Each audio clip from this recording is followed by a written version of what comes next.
বিসমিল্লাহির রহমানির রহিম।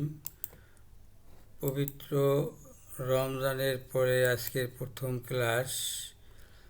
এসএসসি পরীক্ষার্থীদের ও অন্যান্য শ্রেণীর উপযোগী এমসিকিউ, তার সাথে জ্ঞানমূলক প্রশ্ন, পর্ব 1 জ্যামিতি।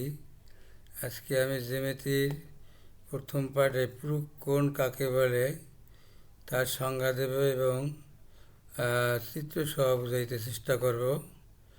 দুই কোণের সমষ্টি যদি 90 ডিগ্রি বা এক সমকোণ হয় তবে একটিকে অপরটির পুরুষ কোণ বলে।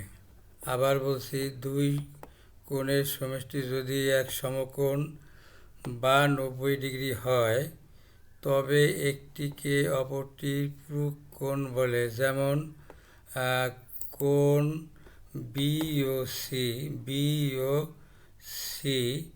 40 ডিগ্রি কোণ, এবং এর সাথে ও বিন্দুতে আরেকটি কোণ, সেটি হলো কোণ এওসি 50 ডিগ্রি। এখন এই 50 ডিগ্রি এবং 40 ডিগ্রি অথবা 40 ডিগ্রি আর 50 ডিগ্রি যদি সমষ্টি করি তবে তার মান হবে 90 ডিগ্রি।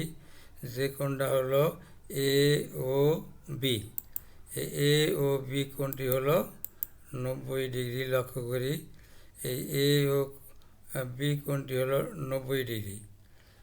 এখন এই 90 ডিগ্রি যেহেতু দুটি কোণের সমষ্টি, তো একটিকে অপরটির পুরুষ কোণ বলতে হবে দুইটি কোণের সমষ্টির।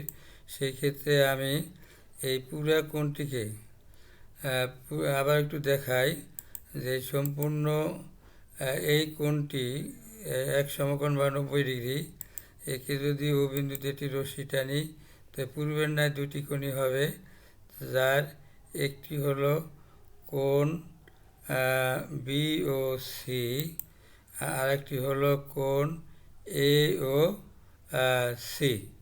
এখন এই যে 40 ডিগ্রি কোণের পুরুষ কোণ হলো 50 ডিগ্রি, অথবা 50 ডিগ্রি কোণের পুরুষ কোণ হলো 40 ডিগ্রি।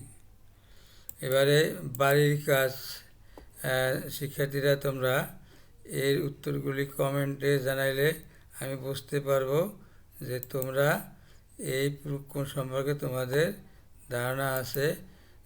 ধন্যবাদ সবাইকে, যে যেখানে আসো ভালো থেকো এই কামনা শেষ করছি। আল্লাহ।